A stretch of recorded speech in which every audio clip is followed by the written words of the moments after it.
जय हिंद। आप सभी का स्वागत है आपके अपने यूट्यूब चैनल राहुल इंस्टीट्यूट में। दोस्तों आज की स्टूडियो बात करने वाले हैं क्लास 12th का होम साइंस का जो है आपका जितना भी ऑब्जेक्टिव निकलता है होम साइंस का 500 से प्लस ऑब्जेक्टिव जो है हम सीरीज लेकर के आए हैं महा मैराथन, जिसमें कि आपका यह वीडियो जो है आपका 3 ऑफ 10 होने वाला है। यानी कि 10 वीडियो में से ये जो है आपका तीसरा वीडियो होने वाला है। 10 वीडियो में से ये आपका तीसरा वीडियो होने वाला है, ठीक है।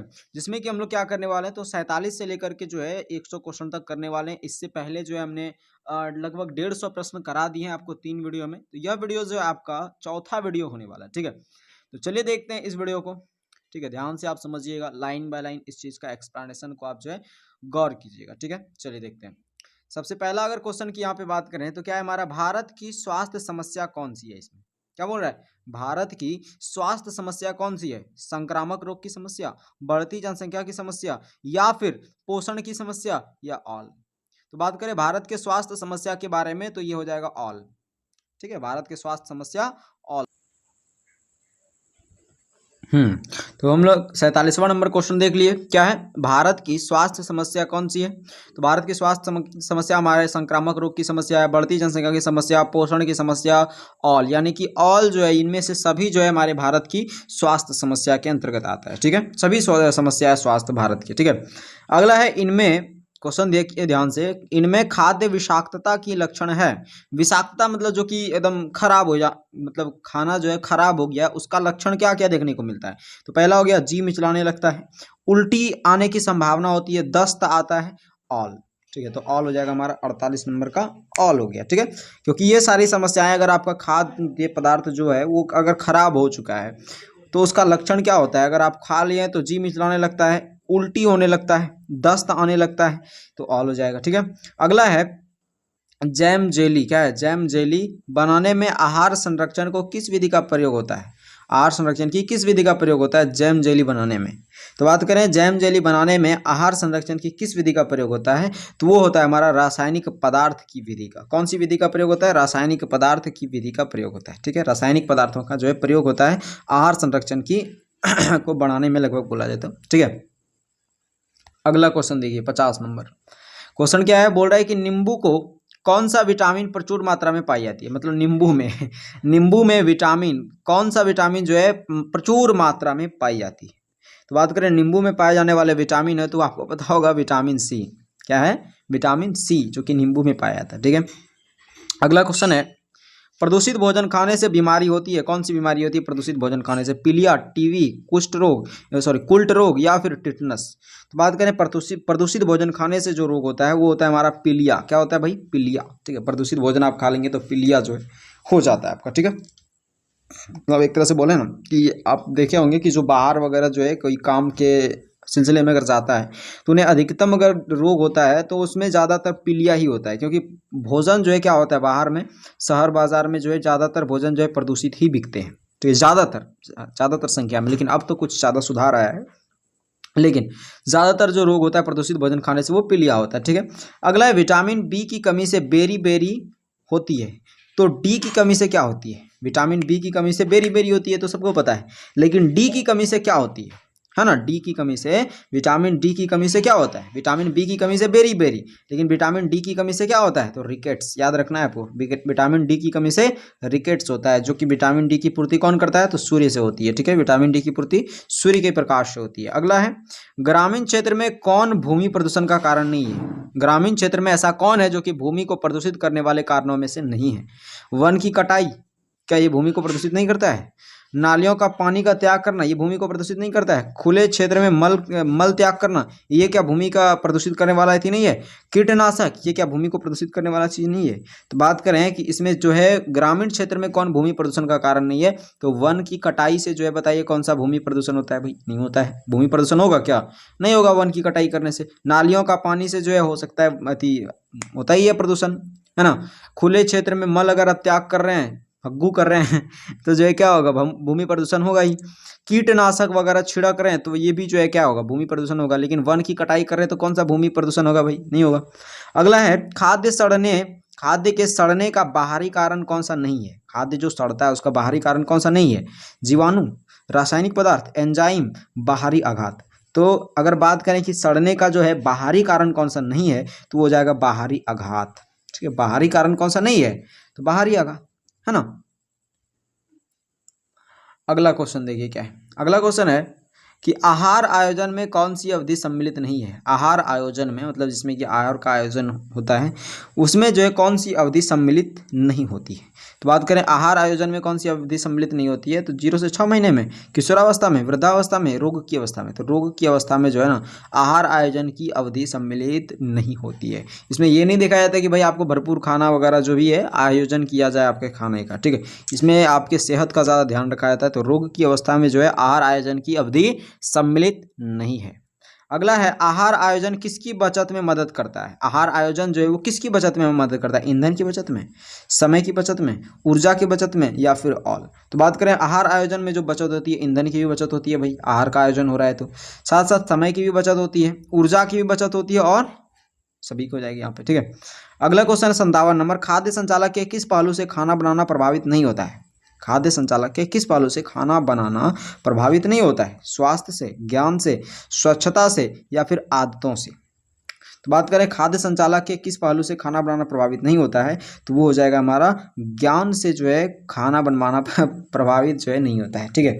खाद्य संचालक खाद्य संचालक जो अगर बात की है कि वो ज़्यादा जो है पढ़े लिखे हैं तो इससे कोई प्रभाव नहीं पड़ता है। लेकिन हाँ अगर स्वास्थ्य है वो तो अच्छा खाना बनेगा। स्वच्छता से अगर वो खाना बना रहा है तो भाई कोई बीमारी का होने का अथी नहीं है। आदत अगर उसमें कोई चीज़ है, खाना बनाने की आदत है, तो ये चीज़ जो है क्या होगा, उस पर प्रभाव डालेगा। खाना बनाने की आदत है तो अच्छा खाना बनेगा, ठीक है। अगला देखिए, अगला है क्वेश्चन, मधुमेह में किस प्रकार का आहार दिया जाता है। मधुमेह जो रोग हो जाता है, मधुमेह जिसको हम लोग क्या बोलते हैं, मधुमेह उसको क्या बोलते हैं, मतलब चीनिया बीमारी जिसको बोलते हैं हम लोग अपनी भाषा में, ठीक है। तो मधुमेह जब रोग हो जाता है तो इसमें कौन सा आहार दिया जाता है, किस प्रकार का आहार दिया जाता है, ये क्वेश्चन है ना, किस प्रकार का आहार दिया जाता है। न्यून शर्करा युक्त आहार, न्यून मतलब थोड़ा जो है एकदम नहीं के बराबर मीठा आहार, या फिर अधिक रेशे युक्त आहार, रेशे युक्त देखिए ध्यान से, रेशे युक्त आहार, या फिर उच्च प्रोटीन युक्त आहार, या कोई नहीं। तो बात करें मधुमेह में कौन सा आहार दिया जाता है। मधुमेह मतलब चीनिया बीमारी, यानी चीनी ज़्यादातर हो जाता है शरीर में, खून में जो है ब्लड में शुगर ज़्यादा हो जाता है। तो इस समय जो है न्यून शर्करा युक्त भोजन देना अति आवश्यक होता है, ठीक। अगला देखिए, परिवार के दैनिक आहार को कितने भागों में बांटा गया है। परिवार का जो दैनिक आहार है उसको कितने भागों में बांटा गया है, ये पूछा है ना क्वेश्चन। परिवार के दैनिक आहार की बात करें, परिवार के दैनिक आहार की अगर बात करें तो वो 4 भागों में बांटा गया, ठीक है। अगला हम लोग क्वेश्चन देखते हैं यहाँ से, क्या है क्वेश्चन। क्वेश्चन बोल रहा है कि दूध सबसे अच्छा स्रोत है, मतलब दूध जो है वो सबसे अच्छा स्रोत किसके लिए, विटामिन बी के लिए, कैल्शियम का, विटामिन ए का, या कार्बोहाइड्रेट का। तो दूध में जो आपको पता होना चाहिए कि ये कैल्शियम का स्रोत है। दूध किसका है, कैल्शियम का सबसे अच्छा स्रोत है, तो कैल्शियम पाया जाता है दूध में। गर्भवती स्त्री को कैलोरी की आवश्यकता होती है कितनी, मतलब प्रतिदिन कितने कैलोरी की आवश्यकता होती है एक गर्भवती स्त्री को। तो बात करें एक गर्भवती स्त्री को जो है प्रतिदिन कितने कैलोरी की आवश्यकता होती है 2200 से लेकर 2800 कैलोरी की लगभग आवश्यकता होती है, ठीक है। 2200 से लेकर 2800 कैलोरी की आवश्यकता होती है। अगला, माँ का दूध बच्चों को प्रदान करता है, क्या प्रदान करता है, प्राकृतिक प्रतिकारिता, मतलब प्राकृतिक रूप से वो जो है हर क्षेत्र में एकदम क्या बोलते हैं यार, स्फूर्ति रहता है, या फिर सुरक्षा प्रदान करता है माँ का दूध, या फिर स्नेह, स्नेह मतलब प्रेम, ठीक है। ऑल मतलब ऑल हो जाएगा, यहाँ पे सभी हो जाएगा भाई। प्राकृतिक प्रतिकारिता भी प्रदान करता है, सुरक्षा भी प्रदान करता है, स्नेह भी प्रदान करता है, ऑल हो जाएगा, ठीक है। अगला 63 नंबर क्वेश्चन देखिए क्या है। क्वेश्चन दे रखा है कि पोषणहीनता से संबंधित रोग है। पोषणहीनता मतलब अगर आप पोषण में जो है हीनता आ गई है आपके, तो पोषण खराब हो गया है कोई चीज़ खाना वगैरह, तो इससे संबंधित कौन सा रोग है, इन्फ्लुएंजा, ब्रोंकाइटिस, मलेरिया, या फिर एनीमिया। तो पोषणहीनता से संबंधित जो रोग होने वाला है वो है एनीमिया। कौन सा रोग है भाई, एनीमिया पोषणहीनता से संबंधित रोग है। अगला क्वेश्चन है, उच्च तापमान तथा त्वचा पर लाल दाने किस रोग का लक्षण है। उच्च तापमान और त्वचा पर लाल दाना जो होता है, थोड़ा थोड़ा जो है एकदम लाल दाना टाइप का हो जाता है, तो ये किस रोग का लक्षण होता है। उच्च तापमान पर त्वचा पर लाल दाने किस रोग का लक्षण है। उच्च तापमान पर ये जो लाल दाने होता है, ये जो है हमारा खसरा रोग का अथी है, लक्षण एक तरह से आता है, ठीक है। अगला है, विटामिन डी प्राप्त होता है कहाँ से, सूर्य से, सूर्य की किरणों से, पनीर या दूध से, या मछली का तेल या अंडे के पीले भाग से, या फिर ऑल। इसमें बात करें सूर्य की किरणों से हमें जो है विटामिन डी प्राप्त होता है, ठीक है। दूध से तो भाई हमें पता ही है कैल्शियम प्राप्त होता है। मछली का तेल या अंडे का पीला भाग जो होता है ये वसा देता है, ठीक है। तो यहाँ पे ऑल नहीं मारिएगा। अधिकतर स्टूडेंट जो है ना इसमें क्या बोलते हैं इसको, हाँ होम साइंस में अधिकतर स्टूडेंट जो है होम साइंस में ऑल ऑल देख करके बस पहले उसी का जो है ना ओमार भर देता है। पहले ये गलती नहीं कीजिएगा, पढ़ लीजिएगा उसको एक बार कम से कम, ठीक है। पता चले कि बहुत आसान आसान क्वेश्चन भी आप ऑल ऑल मार दिए हैं, ठीक है। अगला है कीटनाशक दवाइयों का कुप्रभाव दूर करने के लिए सामग्री को अच्छी तरह चाहिए, क्या करना चाहिए, रखना चाहिए, सजाना चाहिए, पकाना चाहिए या धोना चाहिए। कीटनाशक दवाइयों का कुप्रभाव दूर करने के लिए अब बताइए, जो दवाई कीटनाशक बाजार में जो बिकते हैं वो ज़्यादातर दवाइयाँ जो है कीटनाशक से होती है, ठीक है। क्योंकि भाई कीट पतंगे तो आजकल ज़्यादा ही लगता है। तो उससे बचाव के लिए जो है क्या करना चाहिए, उससे बचाव के लिए क्या करना चाहिए, रखना चाहिए उसको, उस सामग्री को सजाना चाहिए, पकाना चाहिए या धोना चाहिए। तो बात करें उस सामग्री को क्या करनी चाहिए, तो धोना चाहिए भाई, सही से धोना चाहिए, ठीक है। तभी जाकर के पकाना चाहिए, तभी जाकर के उसको रखना चाहिए, मतलब तभी जाकर रखना चाहिए और फिर पकाना चाहिए, ठीक है। अगला क्वेश्चन है किस बीमारी में 104 से 105 डिग्री फ़ारेनहाइट तक तीव्र ज्वर होता है, मतलब बुखार होता है। हैजा में, खसरा में, क्षय रोग में या टेटनस में। तो बात करें 104 से लेकर के 105 डिग्री तक जो बुखार आता है वो किस में आता है, टेटनस रोग में आता है ये बुखार, ठीक है। अगला क्वेश्चन है जल की कठोरता कितने प्रकार की होती है, जल की कठोरता कितने प्रकार की होती है, 2 प्रकार की होती है, ठीक है। जल की कठोरता 2 प्रकार की मुख्यतः होती है। अगला क्वेश्चन देखिए, बोल रहा है प्रायः गैलन यानी कि 100 जल को शुद्ध करने में ब्लीचिंग पाउडर की मात्रा मिलाई जाती है। प्रायः गैलन 100 जल की शुद्ध करने के लिए ब्लीचिंग पाउडर की मात्रा मिलाई जाती है, कितना, 30 ग्राम, 10 ग्राम, 40 ग्राम या 50 ग्राम। तो बात करते हैं यहाँ पे 100 जल को शुद्ध करने के लिए ब्लीचिंग पाउडर जो मिलाया जाता है वो कितना मिलाया जाता है, 30 ग्राम मिलाया जाता है। कितना मिलाया जाता है, 30 ग्राम मिलाया जाता है। यानी कि गैलन 100 गैलन जल को जो है शुद्ध करने के लिए ब्लीचिंग पाउडर कितना, ब्लीचिंग पाउडर की मात्रा कितनी होनी चाहिए, 30 ग्राम। यानी 100 गैलन जल में 30 ग्राम पानी, सॉरी ब्लीचिंग पाउडर, ठीक है। अगला क्वेश्चन देखिए, विटामिन ए घुलनशील है किसके लिए, जल में, वसा में, दोनों में या कोई नहीं। तो विटामिन ए जो घुलनशील है वो किसमें है, वसा में, ठीक है। वसा में जो है विटामिन ए घुलनशील है। अगला है गेहूं, चावल और बाजरा में अधिकतर मिलाए जाते हैं क्या, कंकड़ पत्थर, कंकड़ पत्थर मिट्टी या फिर टेलकम पाउडर या घास पात या फिर लौह चूर्ण। गेहूं चावल बाजरा याद रखिए, गेहूं चावल बाजरा में क्या क्या मिलाया जाता है, तो अधिकतर जो है ना कंकड़ पत्थर या फिर मिट्टी मिलाया जाता है गेहूं चावल बाजरा में, ठीक है। लाल व पीली मिट्टी होता है ना तो वो जो है गेहूं में मिला देता है। चावल में जो है सफ़ेद सफ़ेद मिट्टी होता है उसको मिला देता है, अति पत्थर होता है उसको मिला देता है। बाजरा में जो है उस टाइप का जो मिट्टी वगैरह पत्थर कंकड़ वगैरह होता है उसको मिला देता है, ठीक है। अगला है मानकीकरण, मानकीकरण चिन्ह दर्शाता है। मानकीकरण चिन्ह का मतलब क्या हो गया कि मानकीकरण चिन्ह वह होता है जो कि वस्तुओं पे देखिएगा आपको कहीं पे एस दिखेगा, इस तरह से एस आई करके दिखता है, नहीं दिखता है क्या, यही है मानकीकरण चिन्ह। कहीं पे जो है ऐसे करके आपको दिखता है, इस तरह से करते हुए, इस तरह से आई, इस तरह से आई एस आई का चिन्ह दिखता है, तो ये हमारा क्या है, मानकीकरण का चिन्ह है, ठीक है। तो वही बोल रहा है कि मानकीकरण चिन्ह क्या दर्शाता है, वस्तु की गुणवत्ता, वस्तु से मिलावट यानी वस्तु में मिलावट, वस्तु के प्रकार या कोई नहीं। तो मानकीकरण चिन्ह अगर आपको किसी भी वस्तु में दिख रहा है ना तो वो हमारी क्या दिखाता है, वस्तु की गुणवत्ता को प्रदर्शित करता है कि भाई यह वस्तु जो है गुणवत्ता से परिपूर्ण है, ठीक है। आप इसे बेचक खरीद सकते हैं। अगला क्वेश्चन देखिए, अगला क्वेश्चन है कि संतुलित आहार न ग्रहण करने से क्या प्रभाव पड़ता है। अगर आप संतुलित आहार ग्रहण नहीं कर रहे हैं ना तो आपको कौन सा प्रभाव पड़ सकता है। तो देखिए ऑप्शन है शारीरिक शक्ति की क्षीणता, यानी शारीरिक शक्ति में जो है क्षीणता आ जाएगी, कमजोरी पड़ जाएगी, कमजोरी होगा, भार में कमी आएगी, सही बात है भाई, ऑल हो जाएगा, इसमें सभी स्थिति आ सकता है अगर संतुलित आहार ग्रहण ना किया जाए, ठीक है। तो यहाँ से आप चाहें तो इसका एक स्क्रीनशॉट ले सकते हैं, ठीक है। अगला क्वेश्चन हम लोग देखते हैं यहाँ से 74 नंबर क्वेश्चन क्या है, क्वेश्चन ध्यान से पढ़िएगा। क्वेश्चन है, हाँ देखिए, भोजन को पौष्टिक तत्वों से समृद्ध बनाने की विधि क्या है। भोजन को जो है पौष्टिक तत्वों से अगर समृद्ध बनाना चाहते हैं तो उसकी विधि को हम लोग क्या कहते हैं, तो मिश्रण कहते हैं भाई। पौष्टिक तत्व से समृद्ध बना रहे हैं तो मतलब उसमें कार्बोहाइड्रेट हो गया, वसा हो गया, प्रोटीन हो गया, कैल्शियम वगैरह, जितना भी विटामिन वगैरह हो गया, सब चीज़ मिला रहेगा, तो मिला रहेगा तो मिश्रण ना हुआ ये। अगला है ज्यादा उष्मा और शक्ति प्रदान करने वाले पदार्थ कौन सा है। ज़्यादातर उष्मा और एनर्जी यानी ऊर्जा, ये सब शक्ति प्रदान करने वाला पदार्थ की अगर बात करें तो कौन सा खनिज पदार्थ है, तो वो हमारा कौन सा है भाई, कौन सा है, वसा। कौन सा पदार्थ है, वसा, ठीक है। उष्मा और शक्ति बोला है, याद रखिएगा, उष्मा और शक्ति बोला है, ठीक है, डोंट ऊर्जा नहीं बोला है।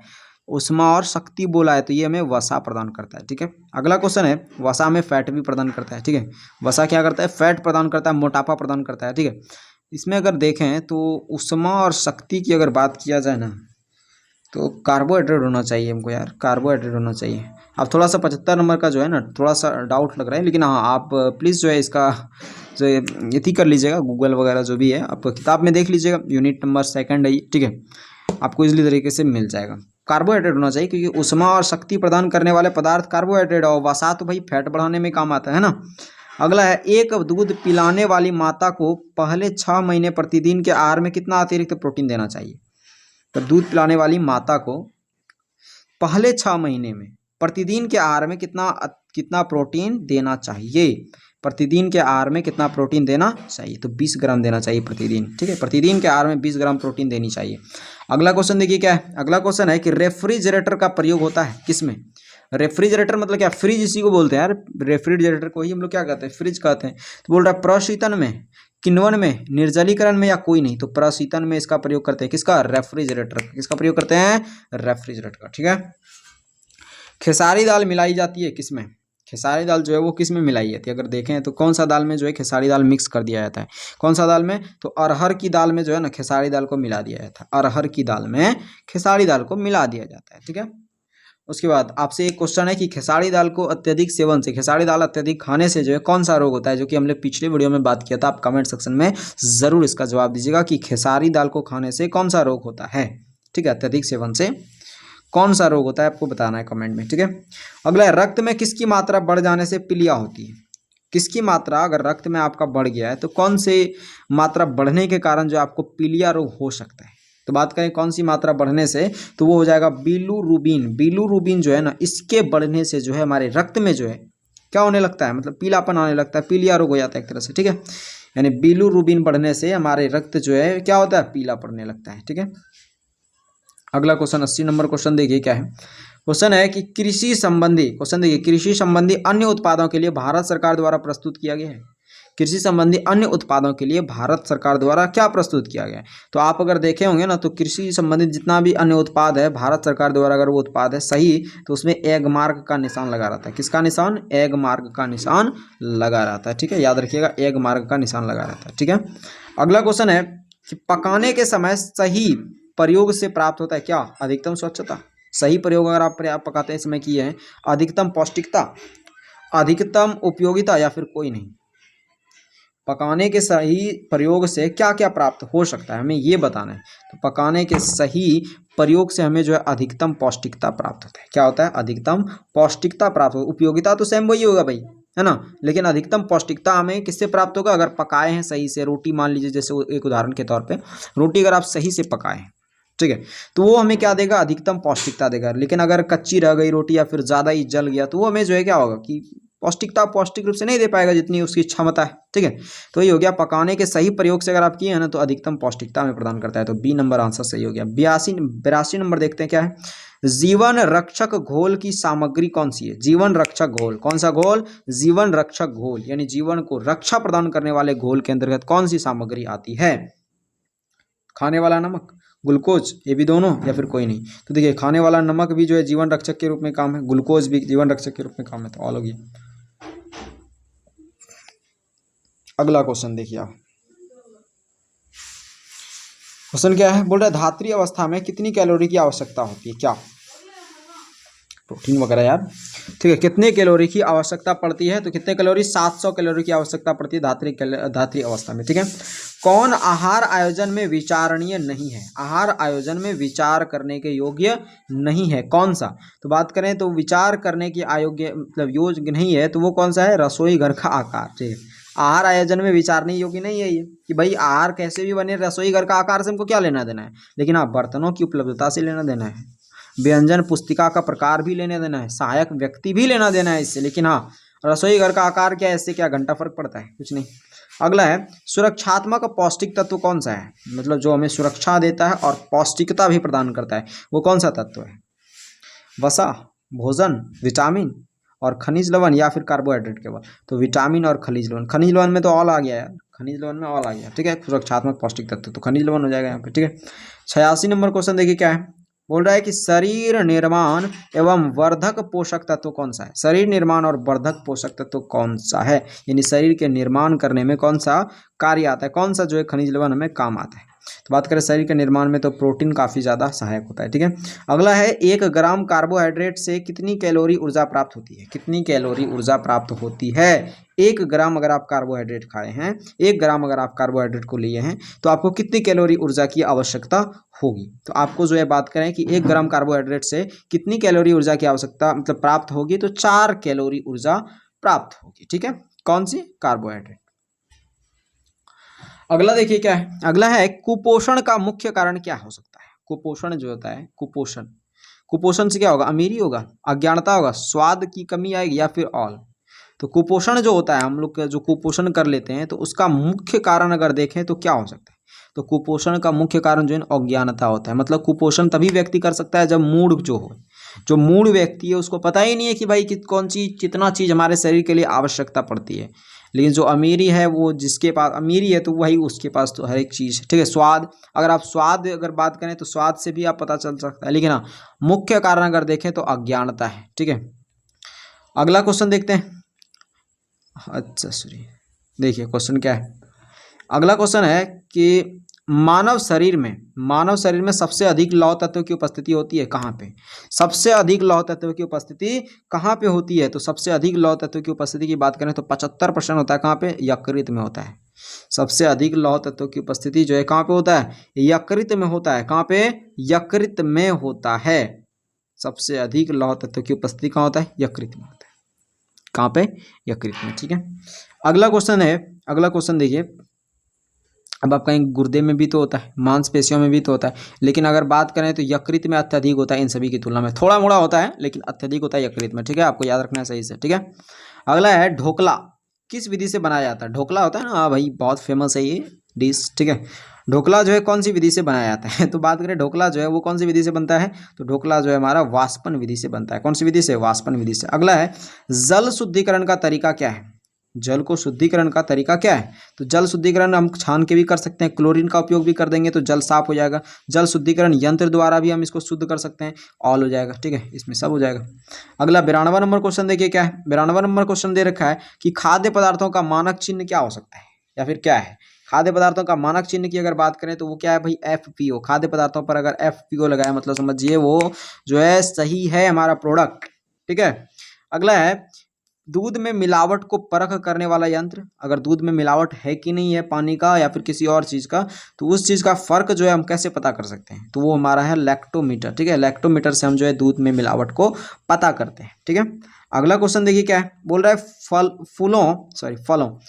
फलों व सब्जियों को पकाने में जिम्मेवार होता है। फल जो होता है जैसे आम वगैरह आप पकाए होंगे। ठीक है, तो फलों और सब्जियों को पकाने में कौन सा चीज़ जिम्मेवार होता है। तो फल और चीज़ को पकाने में, फल और सब्जी को पकाने में जो जिम्मेवार कारक है वो क्या है हमारा, तो एंजाइम है। ठीक है, कौन सा, एंजाइम है हमारा। फूल और सब्जियों को पकाने में जिम्मेवार फफूंद नहीं होता है, एंजाइम होता है। ठीक है, अगला क्वेश्चन देखिए 95 नंबर क्वेश्चन क्या है, दे रखा है कि प्रोटीन की कमी से बच्चों में कौन सा रोग होता है। बच्चों में जो है प्रोटीन की अगर कमी है, ठीक है, तो प्रोटीन की कमी अगर हो गया है तो कौन सा रोग आने की संभावना है। तो क्वासियोरकर। ठीक है, बहुत बार आप देखे होंगे कि क्वासियोरकर अत्यधिक होता है, कुपोषण के कारण भी क्वासियोरकर ही देखने को मिलता है। ठीक है, तो प्रोटीन की कमी से बच्चों में कौन सा रोग हो जाता है, क्वासियोरकर। अगला है वानस्पतिक प्रोटीन का उत्तम साधन क्या है। वानस्पतिक प्रोटीन का जो उत्तम साधन है वो क्या है, सोयाबीन, मूंगफली। देखिए सोयाबीन और मूंगफली ये वनस्पति के रूप में मिलता है जिससे हमें भरपूर मात्रा में प्रोटीन मिलता है। ठीक है, तो ये दोनों तो हो ही गया। चुकंदर और नींबू नहीं है भाई, ये दोनों प्रोटीन नहीं देता है। ठीक है, अगला है वसा में घुलनशील विटामिन कौन सा है। ऐसा कौन सा विटामिन है जो कौन कौन सा विटामिन है जो कि वसा में क्या होता है, घुलनशील विटामिन कौन कौन सा है। ऑप्शन है ADEK, यानी कि vitamin A, vitamin D, vitamin E, vitamin के। तो विटामिन ADEK ये चारों जो है क्या है, वसा में घुलनशील विटामिन के अंतर्गत आता है। ठीक है, अगला क्वेश्चन देखिए क्या है। बोल रहा है कि भोज्य पदार्थों का प्रमुख अवयव कौन नहीं है। भोज्य पदार्थ का प्रमुख अवयव के अंतर्गत कौन नहीं आता है। तो भोज्य पदार्थ का प्रमुख अवयव की बात करें तो वायु जो है भोज्य पदार्थ का प्रमुख अवयव नहीं है ना। प्रोटीन तो है भाई, विटामिन भी है, कार्बोज व खनिज लवण भी है। ठीक है, कार्बोहाइड्रेट हो जाएगा या फिर ठीक है। राष्ट्रीय पोषण संस्थान की स्थापना कब और कहाँ हुई थी? राष्ट्रीय पोषण संस्थान की स्थापना कब और कहाँ हुई थी? तो राष्ट्रीय पोषण संस्थान की स्थापना की बात करें तो 1959 को कहाँ हुई थी? लखनऊ में हुई थी। इसके बाहर एक भी क्वेश्चन नहीं रहेगा, आपको बेफिक्र होकर के बस 500 से अधिक क्वेश्चन आपका रहेगा ये सीरीज 10 वीडियो में, ठीक है। तो आपको बेशक जो है बस यही 10 वीडियो देख करके उसका नोट्स बना करके उमझ के तैयारी कर लेना था, 100 में 100 आंसर आएगा आपका, ठीक है। अगला है पौधों का खाने योग्य भाग कौन सा है? मतलब खाने के लायक जो है कौन सा भाग है? बीज भी हम लोग खाते हैं पौधों का, कई सारे पत्ते भी खाते हैं, जैसे सोजीना वगैरह हम लोग खाते हैं घर में, ठीक है, अपने आसपास। तो सोजीना का बीज भी खाते हैं, पत्ते भी खाते हैं और फूल भी खाते हैं हम लोग। बीज के रूप में झीट हम लोग जिसको अपनी भाषा में बोलते हैं, पत्ते जिसको सोजीना साग बोलते हैं, फूल यानी उसका फूल हो गया उसको भी खाते हैं, तो ऑल हो गया, ठीक है। तो ऑल खाते हैं हम लोग पौधे का खाने योग्य भाग में, ठीक है। तो ये हमारा हो गया यहाँ से कितना चैप्टर भाई? तो ये हमारा टोटल चैप्टर हो गया आपका, सॉरी ये यूनिट सेकंड खत्म हो गया। क्वेश्चन जो है हमने अभी तक करा दिया आपको, ठीक है। तो मिलते हैं हम लोग अगले वीडियो में, तब तक के लिए जय हिंद, जय भारत।